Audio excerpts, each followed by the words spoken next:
तो हेलो दोस्तों, आज एक बार फिर से आपके अपने चैनल ज्ञानशाला पर आप सबका स्वागत है। आज की क्लास में हम लोग पढ़ने वाले हैं प्रेसिडेंट के बारे में, यानी राष्ट्रपति के बारे में। आप सभी जानते हैं कि प्रेसिडेंट एक बहुत ही इम्पोर्टेंट टॉपिक है, जो कि बहुत सारे exams like your academic exam और कॉम्पिटिटिव एग्जाम सब में एक बहुत इंपॉर्टेंट रोल प्ले करता है। इस क्लास में न सिर्फ हम प्रेसिडेंट के इम्पोर्टेंट प्रोविजंस के बारे में डिस्कस करेंगे, बल्कि साथ साथ हम कौन से इम्पोर्टेंट आर्टिकल्स हमारे कॉन्स्टिट्यूशन में जो प्रेसिडेंट से रिलेटेड हैं, इस सब पे चर्चा करेंगे। तो अगर हम बात करें प्रेसिडेंट के बारे में, तो अभी आप सभी जानते हैं कि ऑनरेबल द्रौपदी मुर्मू जी हमारी वर्तमान राष्ट्रपति हैं। हमारे कॉन्स्टिट्यूशन की अगर हम बात करते हैं, तो कॉन्स्टिट्यूशन आप सभी जानते हैं कि इसमें बहुत सारे पार्ट्स हैं, लाइक 25 पार्ट्स अभी हो गए हैं। स्टार्टिंग में 22 पार्ट्स थे जब हमारा कॉन्स्टिट्यूशन बन के तैयार हुआ था। इसमें जो पार्ट 5 है हमारे कॉन्स्टिट्यूशन का, उसमें यूनियन के बारे में बताया गया है। यूनियन मतलब सेंट्रल गवर्नमेंट। आप सभी जानते हैं कि कॉन्स्टिट्यूशन में कहीं भी सेंट्रल गवर्नमेंट जैसा नाम नहीं यूज किया जाता है, बल्कि यूनियन गवर्नमेंट इसके जगह पे यूज किया जाता है। तो यूनियन गवर्नमेंट के बारे में आर्टिकल 52 से स्टार्ट होता है, और यूनियन गवर्नमेंट में सबसे इम्पोर्टेंट रोल जो है वो प्रेसिडेंट का होता है। हालांकि जो प्रेसिडेंट है वो हमारे पार्लियामेंट्री सेटअप में हेड ऑफ द स्टेट यानी राष्ट्र की प्रमुख होती हैं, जबकि सरकार का जो प्रमुख होता है वो प्रेसिडेंट होता है। तो हम अगर आर्टिकल्स की बात करें, तो आर्टिकल 52 में ये दिया गया है कि there shall be a president of India, यानी भारत का एक राष्ट्रपति होगा।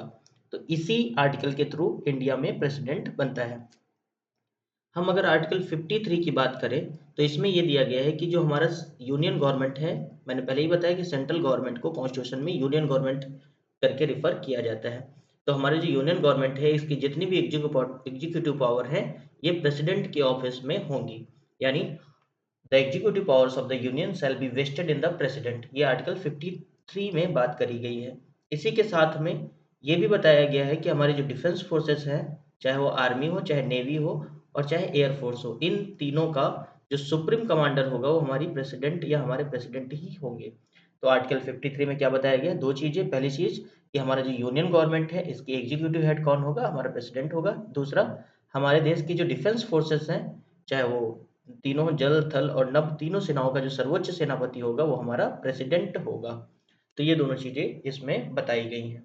आई होप ये दोनों आर्टिकल्स आपको क्लियर होंगे। 52 में कि हमारा देश का एक प्रेसिडेंट होगा, और 53 में कि हमारे देश का जो प्रेसिडेंट होगा वो केंद्र की कार्यपालिका शक्तियों शक्तियों का हेड होगा, तथा वो जल, थल तथा नभ तीनों सेनाओं का सर्वोच्च सेनापति होगा। हम अब हम बात करते हैं आर्टिकल 54, जो कि बताता है इलेक्शन हमारे प्रेसिडेंट का कैसे होगा। तो प्रेसिडेंट के इलेक्शन से रिलेटेड दो आर्टिकल्स बहुत इंपॉर्टेंट हैं, एक 54 और एक 55। ये दोनों आर्टिकल हमारे जो प्रेसिडेंट है उसके इलेक्शन से रिलेटेड है। 54 में ये बताया गया है कि हमारा जो इलेक्टोरल कॉलेज बनेगा प्रेसिडेंट का, यानी निर्वाचन मंडल, अर्थात प्रेसिडेंट के इलेक्शन में कौन कौन पार्टिसिपेट करेगा, ये हमारा आर्टिकल 54 बताता है। तो आर्टिकल 54 में बताया गया है कि जो लोकसभा है और जो राज्यसभा है, इनके जो इलेक्टेड मेंबर्स होंगे। आप सभी जानते हैं कि लोकसभा में भी और राज्यसभा में भी नॉमिनेटेड मेंबर्स का भी प्रोविजन है, लेकिन वो इलेक्शन ऑफ प्रेसिडेंट में पार्टिसिपेट नहीं करते हैं। तो पहला क्या हो गया? लोकसभा और राज्यसभा के जितने भी इलेक्टेड मेंबर्स हैं, या हिंदी में हम कहें कि लोकसभा और राज्यसभा के सभी निर्वाचित सदस्य, तो पहले ये हो गए। दूसरा है जितने भी हमारे स्टेट्स हैं, उन स्टेट में जितने भी स्टेट लेजिस्लेटिव असेंबलीज हैं या विधानसभाएं हैं, हमारे जितने भी स्टेट हैं, उनके जो इलेक्टेड एमएलएज हैं वो भी पार्टिसिपेट करेंगे। यहाँ आपको ध्यान ये रखना है कि कुछ स्टेट ऐसे हैं जैसे कि उत्तर प्रदेश, यहाँ पर बाई कैमरल स्ट्रक्चर है, यानी विधानसभा के साथ साथ विधान परिषद भी होती है, लेकिन विधान परिषद के मेंबर्स इलेक्शन ऑफ प्रेसिडेंट में पार्टिसिपेट नहीं करते हैं। तीसरा है दिल्ली और पौंडीचेरी। ये दोनों जो यूनियन टेरिटरीज हैं, यहाँ की भी स्टेट लेजिस्लेटिव असेंबली जो है या विधानसभाएं हैं, इनके भी निर्वाचित सदस्य यानी इलेक्टेड मेंबर्स प्रेसिडेंट के इलेक्शन में पार्टिसिपेट करते हैं। तो आपको क्या याद रखना है? इलेक्शन ऑफ प्रेसिडेंट में एक तो पार्लियामेंट के दोनों सदनों के इलेक्टेड मेंबर्स, जितने भी स्टेट्स हैं उनकी जो स्टेट लेजिस्लेटिव असेंबलीज हैं यानी विधानसभाएं हैं, उनके निर्वाचित मेंबर्स, तथा दिल्ली एंड पौंडीचेरी, ये दो जो यूनियन टेरिटरीज हैं, इनकी विधानसभाओं के निर्वाचित सदस्य राष्ट्रपति के इलेक्शन में पार्टिसिपेट करते हैं। अब हम बात करते हैं आर्टिकल 55 की। तो मैंने जैसे बताया आपको आर्टिकल 44 और 55 ये दोनों इलेक्शन से रिलेटेड है। 54 में ये बताया गया है कि जो इलेक्शन होगा प्रेसिडेंट का, उसमें आपने देखा कि एमएलएस पार्टिसिपेट करेंगे सारे स्टेट्स के विधानसभाओं के, तथा दिल्ली एंड पौंडीचेरी की विधानसभाओं के इलेक्टेड मेंबर्स। और जो एमपीज हैं वो भी, बात फिर से वही आ गई कि जो इलेक्टेड एमपीज हैं वही पार्टिसिपेट करेंगे लोकसभा और राज्यसभा के। तो इनके जो वोट्स होंगे इनकी वैल्यू कैसे डिसाइड होगी, ये दो फार्मूलाज दिए गए हैं किसमें, आर्टिकल 55 में।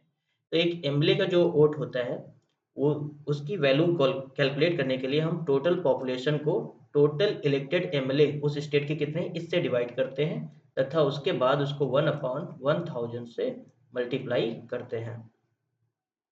तो इस तरीके से एक एमएलए की वोट कैलकुलेट की जाती है।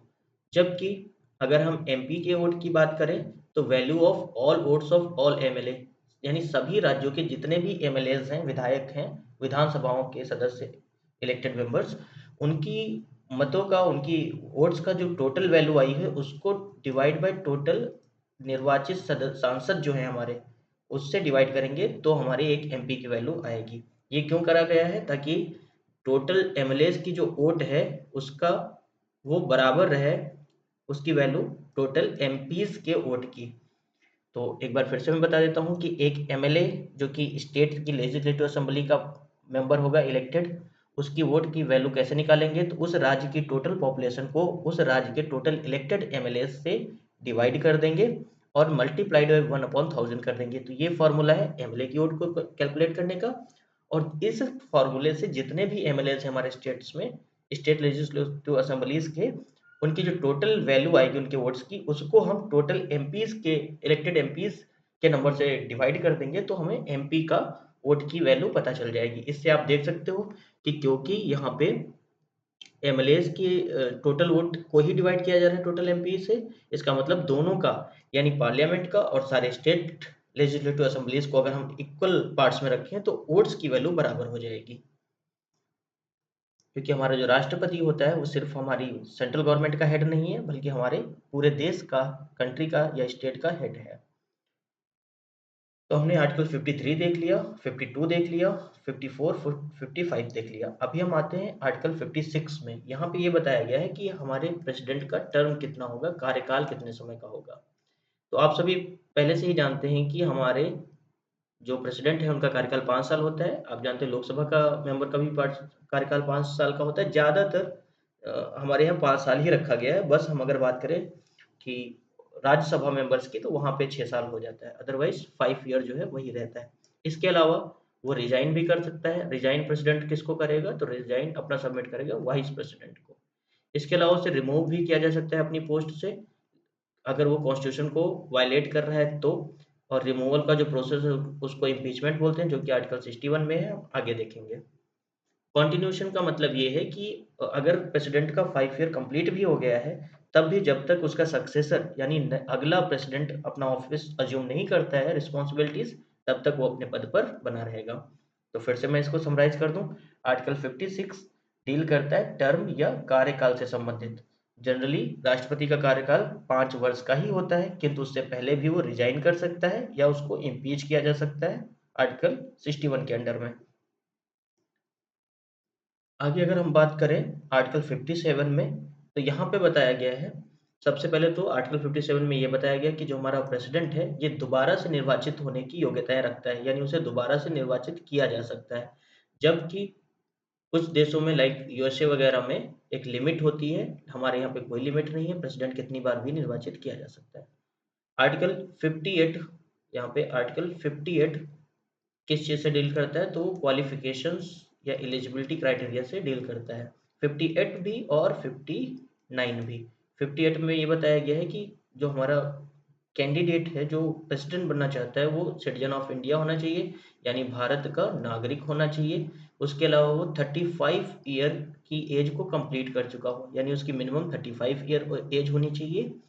उसके अलावा लोकसभा का मेंबर बनने की क्वालिफिकेशंस उसके पास हों। ध्यान रखना है यहाँ पे कि लोकसभा का मेंबर हो ऐसा नहीं बोला जा रहा है। लोकसभा मेंबर बनने के लिए जो क्वालिफिकेशन चाहिए वो क्वालिफिकेशंस उसमें होनी चाहिए। तो 3 चीज़ें कौन सी होगी, सिटीजन ऑफ इंडिया होना चाहिए, 35 वर्ष मिनिमम उम्र होनी चाहिए उसकी, और लोकसभा का सदस्य बनने की योग्यता रखता हो। आर्टिकल 59 में ये बताया गया है कि वो ऑफिस ऑफ प्रॉफिट होल्ड नहीं करना चाहिए। मतलब कोई भी अगर व्यक्ति प्रेसिडेंट बनना चाहता है तो उसके पास कोई ऑफिस ऑफ प्रॉफिट नहीं होना चाहिए, तथा राष्ट्रपति संसद के किसी भी सदन का सदस्य नहीं होगा। और अगर होता है तो जैसे ही वो पद ग्रहण करता है उसके पहले, यानी संसद के किसी भी सदस्य का अगर वो सदस्य है किसी भी सभा का, तो वो उसकी सदस्यता वहां से रद्द हो जाएगी और वो सिर्फ प्रेसिडेंट बना रहेगा। इसी में ये भी बताया गया है कि उसको बहुत सारे जो भी सैलरी या पर्क्स मिलते हैं वो क्या रहेंगे, और उसके कार्यकाल में उसका वेतन या उससे रिलेटेड जो भी पर्क्स मिलते हैं उनको डिमिनिश यानी कम नहीं किया जाएगा। तो फिर से मैं रिवाइज कर दूं कि 58 एंड 59 ये क्वालिफिकेशन से डील करता है। 58 में ये बताया कि आपको ये 3 चीज़ें चाहिए तभी आप प्रेसिडेंट बन जाओगे, और 59 में ये बताया कि कम ये नहीं होना चाहिए, यानी ऑफिस ऑफ प्रॉफिट नहीं होना चाहिए, प्लस उसकी सैलरीज का डिस्कशन किया गया है। अब अगर हम बात करें आर्टिकल 60, तो ये डील करता है राष्ट्रपति के शपथ से संबंधित है ये। तो शपथ आप जानते हैं, जब भी राष्ट्रपति पद पर कोई आता है तो पहले उसे शपथ लेनी पड़ती है, और जो शपथ है वो कौन दिलाता है ये आर्टिकल 60 में बताया गया है, और उसकी शपथ भी बताई गई। तो आर्टिकल 60 के हिसाब से जो प्रेसिडेंट होगा वो हमारे जो मुख्य न्यायाधीश होंगे या सर्वोच्च न्यायालय के मुख्य न्यायाधीश, या हम कहें CJI, chief justice of India जो होंगे, वो एडमिनिस्टर करेंगे किसकी ओथ? प्रेसिडेंट की ओथ। तो प्रेसिडेंट को ओथ कौन दिलाता है? चीफ जस्टिस ऑफ इंडिया या सर्वोच्च न्यायालय के मुख्य न्यायाधीश। तो पहला पॉइंट यही है कि CJI दिलाएंगे जो ओथ होगी प्रेसिडेंट को। दूसरा इसमें ध्यान देने वाली बात यह है कि जो हमारे प्रेसिडेंट होते हैं ये ओथ लेते हैं अपने कॉन्स्टिट्यूशन को प्रिजर्व, प्रोटेक्ट एंड डिफेंड करने की, जबकि बाकी जितनी भी पोस्ट हैं वो लोग कॉन्स्टिट्यूशन से एलिगेंस यानी निष्ठा रखने की शपथ लेते हैं, जबकि हमारे जो प्रेसिडेंट होते हैं ये कॉन्स्टिट्यूशन को प्रिजर्व, प्रोटेक्ट एंड डिफेंड करने का ओथ लेते हैं। और यहाँ पे आप कंफ्यूज मत होना, बहुत सारे एग्जाम्स में ये भी क्वेश्चन पूछ लेते हैं कि हमारे कॉन्स्टिट्यूशन का कस्टोडियन किसे बनाया है। तो कस्टोडियन हमारा सुप्रीम कोर्ट होता है, ध्यान रखना, प्रेसिडेंट नहीं होता है। लेकिन प्रेसिडेंट की ओथ में ये बोला गया है कि प्रेसिडेंट जो है वो कॉन्स्टिट्यूशन को प्रिजर्व, प्रोटेक्ट एंड डिफेंड करेगा, ये प्रेसिडेंट ओथ लेते हैं। तो आर्टिकल 60 किससे डील करता है? प्रेसिडेंट की ओथ से।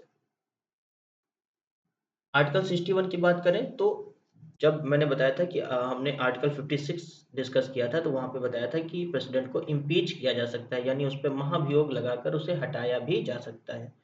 यहाँ पे ध्यान देने वाली बात ये है कि जो महाभियोग है ये लोकसभा और राज्यसभा किसी भी हाउस में यानी किसी भी सदन में लाया जा सकता है। ऐसी कोई बाध्यता नहीं है कि उसे लोकसभा या केवल राज्यसभा में भी इंट्रोड्यूस किया जा सकता है। तो फिर से मैं बता दूं कि इससे रिलेटेड जो रिजोल्यूशन है वो लोकसभा और राज्यसभा दोनों में लाया जा सकता है, लेकिन उससे पहले कम से कम 14 डे पहले इसकी एक रिटन नोटिस देनी पड़ेगी। इस रिजोल्यूशन की रिटन नोटिस देनी पड़ेगी। कब? कितने दिन पहले? तो 14 दिन पहले कम से कम। ठीक है। और जब ये रिजोल्यूशन की नोटिस दी जाएगी उस पर कम से कम 1/4 उस हाउस के 1/4 सदस्यों का सिग्नेचर होना चाहिए। फिर मान लेते हैं अगर वो लोकसभा में इंट्रोड्यूस किया गया या राज्यसभा में इंट्रोड्यूस किया गया, दोनों जगह पर इसको पास होने के लिए 2/3 मेजोरिटी, उस हाउस की 2/3 मेजोरिटी से ही इसे पास किया जा सकता है। अगर एक जगह पे पास हो गया, अगर लोकसभा में आया था तो लोकसभा में, या राज्यसभा में आया था तो राज्यसभा में, अगर 2/3 मेजोरिटी से पास हो जाता है तो ये जाता है दूसरे हाउस में। दूसरा हाउस जो होगा वो इसको इन्वेस्टिगेट करेगा और उस पर लगाए गए इल्जामों की जांच करेगा। इसमें प्रेसिडेंट को भी अपीयर होने का पूरा चांस मिलेगा। अगर दूसरा हाउस भी इसको 2/3 मेजोरिटी से पास कर देता है तो प्रेसिडेंट को इम्पीच मान लिया जाएगा, यानी प्रेसिडेंट अपने पद से हट जाएगा। ध्यान रख देने वाली दो बातें ये हैं कि इसको दोनों हाउस में से किसी भी हाउस में लाया जा सकता है, इंट्रोड्यूस किया जा सकता है। 14 डेज पहले उसको नोटिस देना पड़ेगा और 2/3 मेजोरिटी से दोनों हाउस में पास होना चाहिए। ठीक है। यहाँ पे एक चीज और हमको पता चली क्या, कि इलेक्शन ऑफ प्रेसिडेंट में तो स्टेट्स का भी रोल था और दिल्ली एंड पौंडीचेरी दो यूटीज का भी रोल था, लेकिन इम्पीचमेंट में सिर्फ पार्लियामेंट का ही रोल है, उन दोनों हाउसेस वगैरह मतलब स्टेट्स का रोल नहीं है। आर्टिकल 61 के बाद हम चलते हैं आर्टिकल 62 के बारे में। ये बहुत ज़्यादा नहीं, ये सिंपली आप इतना जान लो कि अगर प्रेसिडेंट अपने पोस्ट से हट गया है, चाहे रिजाइन किया हो, चाहे उसकी डेथ हुई हो या उसका कार्यकाल पूरा हुआ हो, तो विद इन 6 मंथ उसके सक्सेसर का इलेक्शन हो जाना चाहिए, यानी उसकी ऑफिस छोड़ने से 6 मंथ के अंदर उसका इलेक्शन हो जाना चाहिए। पर ध्यान देना, बहुत बार क्वेश्चन ये पूछते हैं कि राष्ट्रपति का जो ऑफिस है वो कितने समय तक खाली रह सकता है। तो यहाँ से बहुत से लोग कंफ्यूज हो जाते हैं कि वो 6 मंथ के अंदर उसकी वैकेंसी फिल करनी चाहिए, यानी 6 मंथ तक वो वैकेंट रह सकता है, लेकिन ऐसा नहीं है। प्रेसिडेंट का ऑफिस कभी भी वैकेंट नहीं होता है। जैसे ही प्रेसिडेंट या तो रिजाइन करता है, या उसकी डेथ हो जाती है, या उसको इम्पीच किया जाता है, उसके तुरंत बाद वाइस प्रेसिडेंट क्या बन जाता है, प्रेसिडेंट बन जाता है। और वो तब तक प्रेसिडेंट रहेगा जब तक नया प्रेसिडेंट अपना कार्यकाल स्टार्ट नहीं करता है। तो प्रेसिडेंट का ऑफिस कभी भी वैकेंट नहीं होता है, बट उस अगर प्रेसिडेंट हमारा नहीं है तो नए प्रेसिडेंट को इलेक्शन उसके पोस्ट खाली होने के 6 मंथ के ड्यूरेशन के अंदर अंदर, यहाँ पे आप देख ले लिखा है हुआ है, भरना पड़ेगा। ठीक है। अब बात करते हैं आर्टिकल 71। अब देखो, मैंने 61 तक तो पढ़ा, लेकिन 62 के बाद में इधर के हम लोगों ने यहाँ पे 62 तो पढ़ा, लेकिन 63, 64 और बाकी हमने स्किप कर दिए। वो क्यों है? क्योंकि वो वाइस प्रेसिडेंट से रिलेटेड है और वो हम बाद की क्लासेस में पढ़ेंगे। अभी हम आर्टिकल 71 जान लेते हैं, जो बहुत इंपॉर्टेंट है। ये हमारे प्रेसिडेंट प्लस वाइस प्रेसिडेंट दोनों से रिलेटेड है। इनका इलेक्शन जो होता है, अगर इससे रिलेटेड कोई डिस्प्यूट है, अगर इससे रिलेटेड कोई विवाद है, तो उसकी जो सुनवाई होगी वो हमारे सुप्रीम कोर्ट में होगी, और कहीं भी इसकी सुनवाई नहीं हो सकती है, सिर्फ और सिर्फ सुप्रीम कोर्ट में हो सकती है। और उसका जो डिसीजन होगा वो फाइनल भी होगा और बाइंडिंग भी होगा। उसको दोनों सभी पक्षों को सुप्रीम कोर्ट के डिसीजन को फाइनली एक्सेप्ट करना पड़ेगा, और कहीं भी इसको चैलेंज नहीं किया जा सकता है। तो हम कह सकते हैं कि प्रेसिडेंट या वाइस प्रेसिडेंट का जो इलेक्शन है वो सिर्फ सुप्रीम कोर्ट में चैलेंज किया जा सकता है, और उसी का डिसीजन फाइनल होगा। ये कहाँ बताया गया? ये आर्टिकल 71 में बताया गया है। अगला आर्टिकल जो आर्टिकल 72 है, ये पार्डनिंग पावर यानी क्षमादान की शक्ति प्रदान करता है हमारे प्रेसिडेंट को। तो पार्डनिंग पावर या क्षमादान की जो शक्ति है वो आर्टिकल 72 से प्रेसिडेंट को मिलती है। यहाँ पे पहले तो ये जानना जरूरी है कि कहाँ कहाँ पर वो क्षमा कर सकता है। तो पहली कंडीशन है, अगर कोर्ट मार्शल किया गया, आप जानते हो जो आर्म्ड फोर्सेस है वहाँ पे कोर्ट मार्शल होता है, उसमें कोई पनिशमेंट दी गई है किसी व्यक्ति को, या किसी यूनियन गवर्नमेंट की जो अथॉरिटी जहाँ तक आती है, यूनियन गवर्नमेंट ने जो लॉज बनाए हैं उसके अगेंस्ट किसी को सजा दी गई है तो, या फिर कहीं भी जहाँ पे सेंटेंस टू डेथ दिया गया हो, किसी को मृत्यु दंड दी गई हो, इन तीनों केसेस में प्रेसिडेंट के पास पार्डनिंग पावर होती है। वो पार्डन कर सकता है, रिप्राइव कर सकता है, रिस्पाइट कर सकता है, रिमिशन कर सकता है, या कम्यूटेशन कर सकता है। हम ये सारी चीज़ें क्या होती हैं इस पे डिटेल में अभी नहीं जाएंगे, नेक्स्ट वीडियो में बात करेंगे, अदरवाइज वीडियो बहुत लंबा हो जाएगा। अभी आपको बस इतना जानना है कि आर्टिकल 72 में प्रेसिडेंट के पास पार्डनिंग पावर या क्षमादान की शक्ति है, जिसके तहत वो इन तीन मामलों में, यानी कोर्ट मार्शल में, या इंडियन गवर्नमेंट के लॉज के अगेंस्ट अगर किसी को पनिशमेंट मिली है लॉज में, या डेथ पनिशमेंट कहीं भी मिली है, तो वो उस व्यक्ति को क्षमादान कर सकता है। इसके बाद हम आर्टिकल 111 या 111 के बारे में डिस्कस करते हैं। आप सभी जानते हैं कि जो भी लॉ बनता है, इसके लिए लोकसभा, सेंट्रल गवर्नमेंट की हम बात कर रहे हैं, और राज्यसभा, दोनों जगह वो बिल पास होना चाहिए। अच्छा, बिल और एक्ट में क्या डिफरेंस है, या विधेयक और विधि या कानून में क्या अंतर है? तो विधेयक या बिल, बिल या विधेयक जो होता है, ये तब तक विधेयक या बिल हम उसको बोलते हैं जब तक वो कानून नहीं बन जाता, यानी प्रेसिडेंट उस पर साइन नहीं कर देते। तो कोई भी लोकसभा और राज्यसभा में अगर कोई विधेयक पास हो गया है, कोई बिल पास हो गया, उसके बाद वो प्रेसिडेंट के पास जाता है। और प्रेसिडेंट के पास क्या ऑप्शन होते हैं, ये आर्टिकल 111 में बताया गया है। प्रेसिडेंट क्या कर सकता है? या तो उस विधेयक को तुरंत एब्सेंट दे देगा, अपनी सहमति दे देगा, जिससे जो बिल है वो एक्ट बन जाएगा, यानी जो भी कानून या जो भी विधेयक आया था उसके पास वो कानून बन जाएगा। अगर वो विदहोल्ड कर लेता है, इसको हम पॉकेट वीटो भी बोलते हैं। अच्छा, वीटोज क्या 4 टाइप के होते हैं हमारे प्रेसिडेंट के पास? 3 प्रकार के वीटो हैं। हम और कौन सा नहीं है ये मैं बता देता हूँ। क्वालिफाइड वीटो नहीं है, ये अमेरिका में होता है। हम वीटो में डिटेल पे चर्चा अगले वीडियो में करेंगे, यहाँ पे नहीं करेंगे। पार्डनिंग पावर और वीटो पे हम नेक्स्ट एक सेपरेट वीडियो में इस पे चर्चा करेंगे। अभी मैं आपको बस इतना बता रहा हूँ कि अगर आर्टिकल 111 में जितने भी विधेयक बनते हैं पार्लियामेंट के, ये प्रेसिडेंट के पास असेंट के लिए आते हैं, सहमति के लिए आते हैं। तो या तो वो सहमति दे देगा, या विदहोल्ड कर लेगा, या रिटर्न कर देगा कि रिकंसिडरेशन करिए, आप पुनर्विचार के लिए भेज देगा। अगर ध्यान रखने वाली बात यह है कि पुनर्विचार के बाद या तो सेम अगर वापस आ जाता है या अमेंडमेंट के साथ में वो विधेयक फिर से प्रेसिडेंट के पास आता है, तब प्रेसिडेंट के पास कोई ऑप्शन नहीं होगा, उसे असेंट देनी ही पड़ेगी। और एक यहाँ पे ध्यान देने वाली बात ये भी है कि धन विधेयक को प्रेसिडेंट दोबारा कंसिडरेशन के लिए नहीं भेज सकता, उसको पास ही करना पड़ेगा, क्योंकि धन विधेयक जो होता है वो प्रेसिडेंट की प्रायर कंसेंट से ही इंट्रोड्यूस किया जाता है। यहाँ पे एक क्वेश्चन मैं आपके लिए छोड़ रहा हूँ कि धन विधेयक पार्लियामेंट की कौन से हाउस में इंट्रोड्यूस किया जा सकता है, या दोनों हाउस में इंट्रोड्यूस किया जा सकता है, आप कमेंट करके बताइएगा।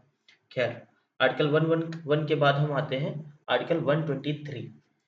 ये एक बहुत इंपॉर्टेंट आर्टिकल है। ये हमारे प्रेसिडेंट को ऑर्डिनेंस इशू करने का पावर देता है। ऑर्डिनेंस को हिंदी में कहते हैं अध्यादेश। अध्यादेश इशू करने का, जारी करने का अधिकार देता है। अध्यादेश को आप मान सकते हैं इमरजेंसी लॉ। तो इमरजेंसी लॉ अगर कोई बनाया गया है उसी को हम अध्यादेश कहते हैं। हालांकि ये लॉ नहीं है, अध्यादेश इसको पढ़ते हैं। लॉ हम जानते हैं कैसे बनता है, जब संसद के दोनों सदन उसको पास करते हैं प्लस प्रेसिडेंट का असेंट मिलता है, तब लॉ बनता है। लेकिन आप जानते हैं कि पार्लियामेंट हमेशा तो सेशन में होती नहीं है, तो अगर पार्लियामेंट रिसेस में है, अगर पार्लियामेंट का कोई सेशन नहीं चल रहा है, तब कोई इमरजेंसी सिचुएशन आ गई है जिस पे तत्काल कानून बनाना, नियम बनाना, रूल बनाने, लॉ बनाना इंपॉर्टेंट है, तो उस कंडीशन में प्रेसिडेंट अध्यादेश जारी कर सकता है, ऑर्डिनेंस जारी कर सकता है, जिसका इम्पैक्ट लॉ के बराबर होगा। यानी जैसे लॉ इम्प्लीमेंट होता है वैसे ही वो भी इम्प्लीमेंट होगा। बस ध्यान देने वाली बात ये है कि इसकी मैक्सिमम जो ड्यूरेशन होती है वो 6 मंथ होती है। 6 मंथ के बाद ये लैप्स कर जाएगा, अगर पार्लियामेंट ने इसको पास करके लॉ नहीं बना दिया तो। दूसरा, अगर दोनों हाउसेस जब रिज्यूम करेंगे, उसके बाद जिससे जैसे मान लो पहले लोकसभा आई, फिर राज्यसभा आया, या राज्यसभा रिज्यूम करी, फिर लोकसभा रिज्यूम करी, तो जो बाद में रिज्यूम करेगा जो हाउस, उसके बाद 6 वीक के अंदर अंदर इसको पास कराना दोनों हाउसेस से जरूरी है। इसके अलावा प्रेसिडेंट अपने अध्यादेश को कभी भी वापस ले सकता है। इसके बाद हम चलते हैं आर्टिकल 201 की तरफ। तो आर्टिकल 201 आर्टिकल 111 जो हमने पढ़ा था 111, उससे रिलेटेड है, उसी की तरह है। 111 में आपने देखा था कि पार्लियामेंट जब भी कोई लॉ बनाती है, कोई भी बिल उसमें पेश होता है और पास हो जाता है, तो प्रेसिडेंट के पास जाता है, उसके पास 3 ऑप्शन होते हैं, या तो वो पास कर देगा, या विद होल्ड कर लेगा, या रिकंसिडरेशन के लिए भेज देगा।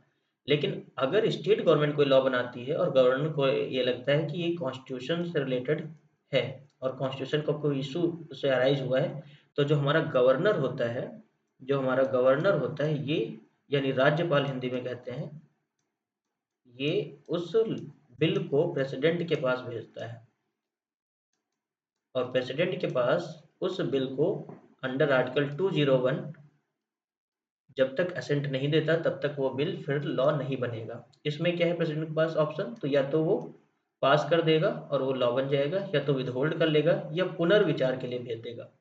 अब यहाँ पे ध्यान देने वाली बात ये है कि ये तीनों ऑप्शन तो पार्लियामेंट अगर कोई बिल भेजती है तब भी थे।